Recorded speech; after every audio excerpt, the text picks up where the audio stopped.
죄 많은 우리를 구원하시기 위하여 독생자 아들을 내어주시어 십자가에서 온갖 수치와 모욕을 당하시고 죽기까지 내어주신 하나님 아버지의 사랑에 감사를 드립니다. 온전한 마음으로 주님을 바라보며 기도하는 시간이 되게 하여 주옵소서.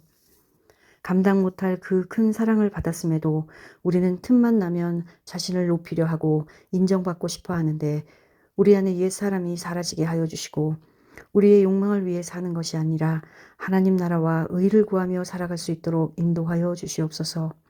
잎만 무성한 무화과 나무가 아닌 진정 주님을 사랑함으로 의의 열매, 선한 열매가 맺히기를 간절히 소원합니다. 무엇 때문에 낮고 천한 자로 예수 그리스도께서 이 땅에 오셨고 무엇 때문에 우리의 죄를 대신하여 십자가의 고난을 당하셨는지 깊게 묵상하며 이 세상에서 가장 큰 사랑인 나를 위하여 죽기까지 하신 예수 그리스도의 큰 사랑을 머리가 아닌 가슴으로 깊이 깨닫는 시간이 되게 하여 주옵소서. 십자가를 바라볼 때 주님의 정결한 영이 우리를 만져주시고 새롭게 하시며 우리 안에 참된 평화와 기쁨이 넘치게 하옵소서. 주님이 십자가에서 피 흘리심으로 구원하신 주님의 은혜를 받은 자임에도 주님의 말씀에 불순종하며 허탄한 삶을 살지 않도록 은혜를 부어주시옵소서. 그러므로 사나 죽으나 우리가 주의 것이로다. 이를 위하여 그리스도께서 죽었다가 다시 살아나셨으니 곧 죽은 자와 산 자의 주가 되라 하심이라 하신 말씀처럼 예수님이 부활하심으로 예수님이 내 생명, 내 삶의 모든 영역의 주인이심을 확증하셨기에 범사에 감사하고 고난 가운데서도 무릎을 꿇고 예수님의 뜻을 구하며 세상을 이기며 살아가는 우리 모두가 되도록 인도하여 주시옵소서. 우리를 죄에서 구원하여 주신 예수 그리스도의 이름으로 기도합니다. 아멘. 이 아침에 우리에게 주시는 하나님의 말씀은 마가복음 14장 53절부터 72절까지 말씀입니다.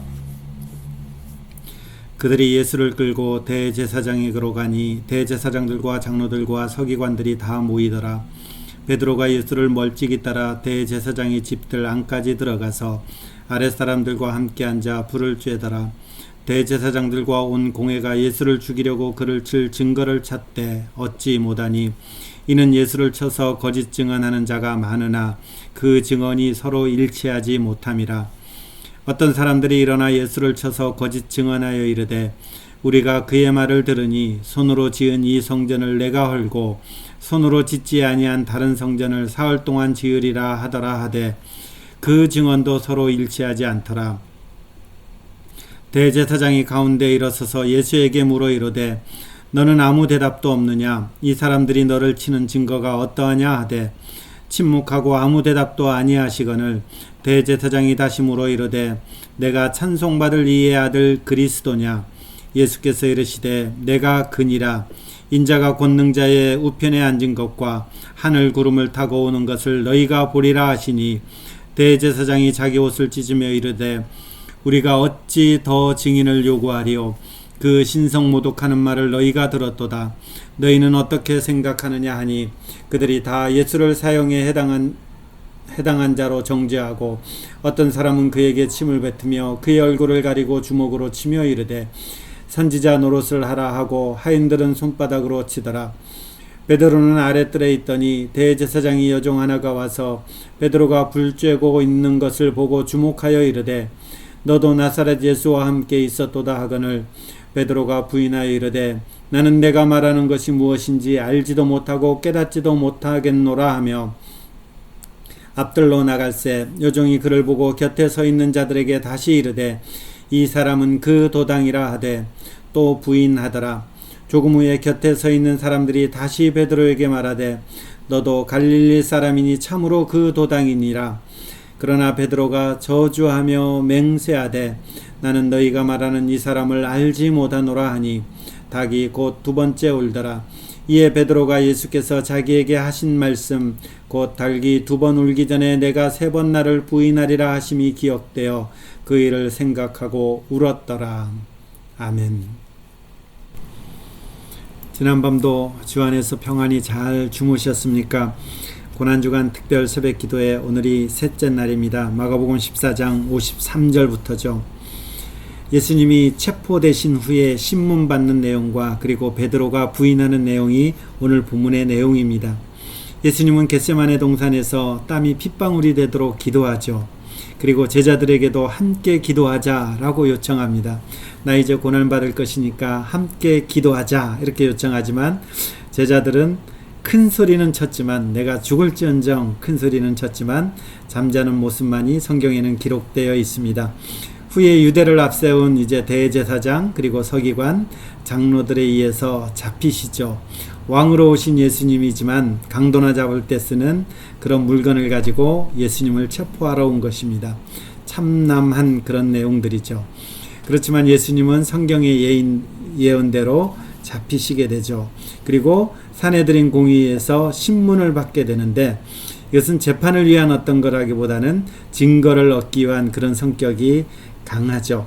베드로는 멀찍이 뒤에 있다 이런 기록까지 이렇게 성경은 나와 있는 것이죠.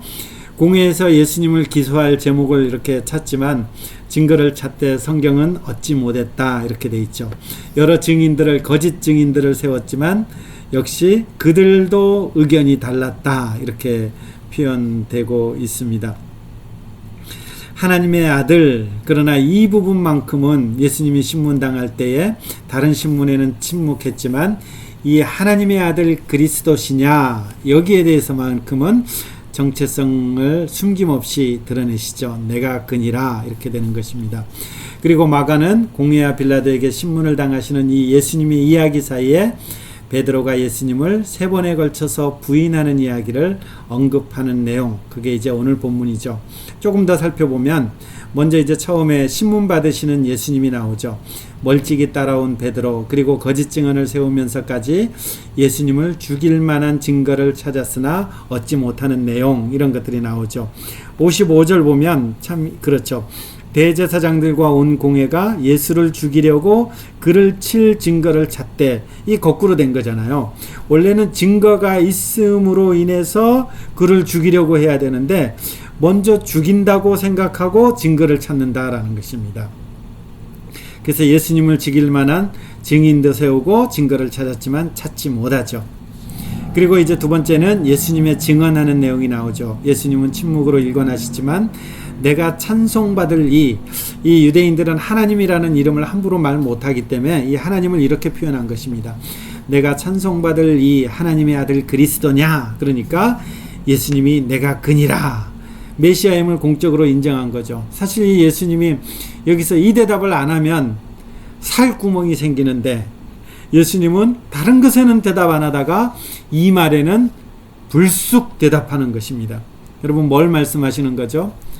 예수님은 이것을 위해서 왔고 지금 이것을 공적으로 확인하는 자리다, 인정하신 자리다, 이런 것입니다. 이 예수님의 대답으로 인해서 이 산헤드린 공회가 어떻게 하나요? 더 이상 증거를 찾을 필요가 없다고 판단해서 사형에 해당한다, 이렇게 정죄하는 것입니다.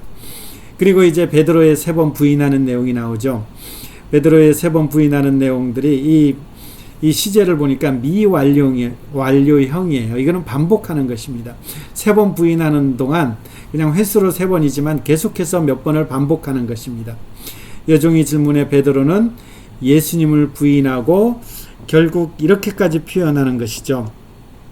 여기 보면 70절에 또 부인하더라. 조금 후에 곁에 서 있는 사람들이 다시 베드로에게 말하되 너도 갈릴리 사람인 참으로 그 도당이니라. 이러니까 베드로가 뭐라고 표현하나요? 저주하며 맹세하되 나는 너희가 말하는 이 사람을, 예수님을 이렇게 표현하는 거죠. 이 사람을 알지 못하니라.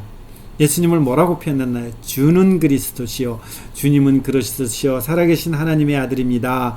이렇게 고백했던 베드로인데 이 사람을 저주하며 맹세하면서 알지 못한다, 이렇게 표현하죠.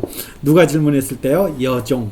제가 요새 로마에 관한 책들이랑 이렇게 여러 사건들을 이렇게 살펴보고 있는데 이때 당시에 여종은 거의 이렇게 우리가 이렇게 집안의 가구와도 같은 존재예요. 필요하면 쓰고 버리는 존재, 아무런 의미 없는 존재예요. 그러니까 정말 하찮은 존재죠. 이런 하찮은 존재가 베드로에게 네 급해지, 저 예수님과 함께 했지. 그러니까 이 예수님을 3년 동안 따라다닌 베드로가 저주하며 맹세하는 이런 현상들이 이제 성경에 기록되어 있습니다. 자, 그럼 이 말씀을 가지고 오늘도 한 3가지 정도 우리가 한번 교훈과 적용 묵상해 보겠습니다. 예수님은 누구십니까? 라는 이 질문을 우리가 이 고난주간 새벽기도 하면서 쭉 하고 있는 것이죠. 예수님은 누구십니까? 라고 했을 때에 여기 이렇게 표현하죠. 내가 찬송받을 이의 아들 그리스도냐 그러니까 예수님께서 이르시되 내가 그니라. 인자가 자신을 말하는 거죠. 인자가 권능자의 우편에 앉은 것 하늘 구름을 타고 오는 것을 너희가 보리라. 그러니까 지금 예수님은 어디까지 얘기하는 거예요? 단순히 죽는 것뿐만 아니라 죽음 너머의 부활 그리고 승천 그리고 재림까지 말씀하시는 것입니다. 그러니까 예수님 자신은 그리스도시고 하나님께서 세상을 통치할 권위를 부여받은 자다. 그리고 자신은 죽을 것이고 그러나 죽음 가운데 머물러 있는 것이 아니라 부활할 것이고 그리고 승천할 것이고 그리고 다시 오실 것이다. 여기까지 나아가는 것입니다. 그리고 이 모든 것들은 역시 성경이 이미 예언한 바고 하나님의 계획이십니다. 이런 것들이 밝혀지고 있죠. 예수님은 사실 이 일을 오셨고 이 땅에서 그 일을 하셨고 또 앞으로 행하실 그 일들도 이제 이 하나님의 뜻 안에서 지금 이렇게 하나님의 뜻이 온전히 이루어졌다라는 것은 앞으로의 그 일도 반드시 이루어진다라는 것들을 우리에게 보여주는 거죠. 그럼 지금 예수님이 어디까지 한 거예요? 죽으셨고 부활하셨고 승천하셨고 하늘 보좌의 우편까지 앉아 계신 거예요.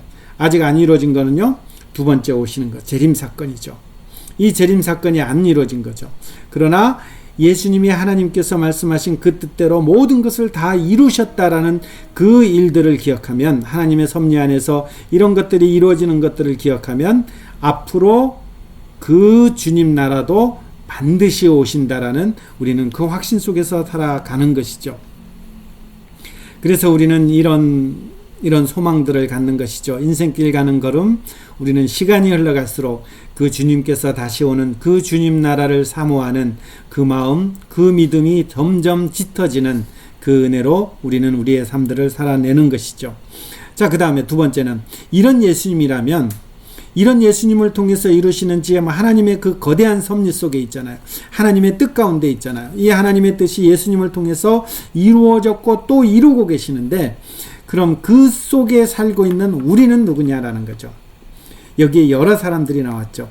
구약에 그렇게 예언했던 실체가 오셨음에도 인정할 수 없었던 완고한 종교 지도자들, 자기가 알고 있는 그 지식에 빠져 있는 그 종교 지도자들, 그리고 종려주일에 종려나무를 흔들면서 예루살렘 성에 입성할 때 호산나 호산나 이렇게 외쳤지만 예수를 잡아 죽이는 일에도 환호하는 이 군중들, 예수님을 위해서라면 기꺼이 죽겠다고 장담하다가 막상 그분께서 체포되시는 순간에 멀찍이 지켜보고, 정말 그 당시에 하찮은, 대답 안 해도 되는 그 하찮은 여종이 다가와서 너도 그 당인이 했을 때에 부인하며 맹세하며 저주하며 도망하는 제자들,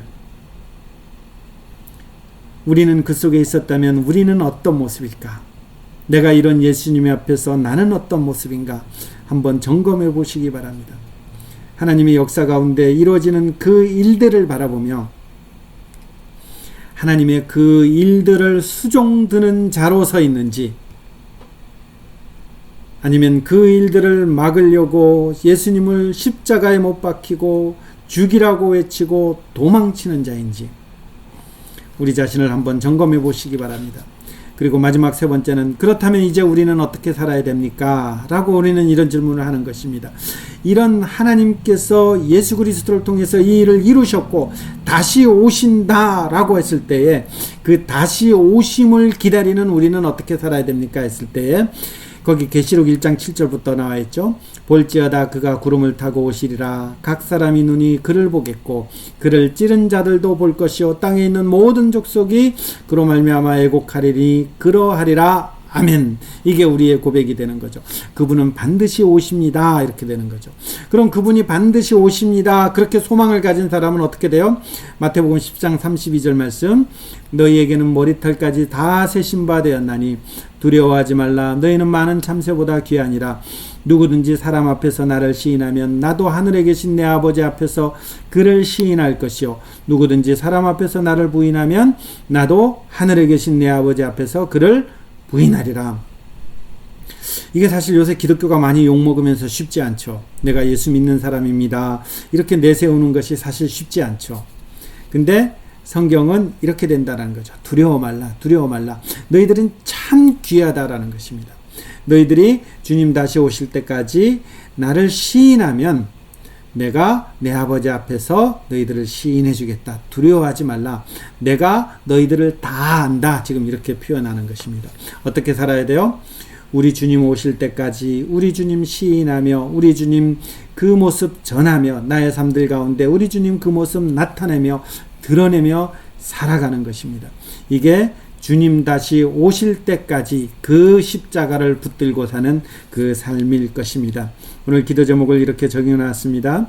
하나님의 섭리 속에 그 뜻을 다 이루신 분이 우리 예수님인 줄 알고 그분이 우리 예수님인 줄 바로 알고 또한 약속하신 대로 반드시 다시 오실 분이 우리 예수님인 줄 바로 알아서 우리의 삶 속에서 주님을 시인하며 날마다 천국 소망을 더하며 살아내자. 이게 우리의 기도 제목이 되시기를 바랍니다. 기도하겠습니다. 하나님 아버지, 예수님이 잡히시고 그리고 신문받는 과정이 오늘 하나님의 말씀을 통해서 저희들은 받았습니다. 우리 주님께서는 내가 그니라 하나님의 아들 그리스도다라는 것을 시인하고 공적으로 인정하고 내가 그를 위해서 그 목적을 위해서 왔다라는 것들을 밝히심을 저희들이 확인하고 있습니다.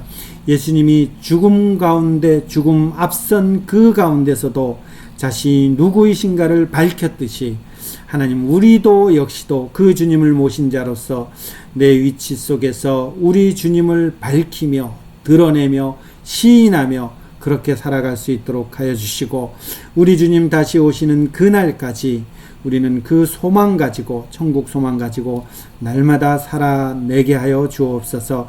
계속해서 이제 하나님의 자녀들이 입술을 열어 주 앞에 간구할 때에 하나님 은혜 허락하여 주시고 종들의 간구에 귀를 기울여 주옵소서.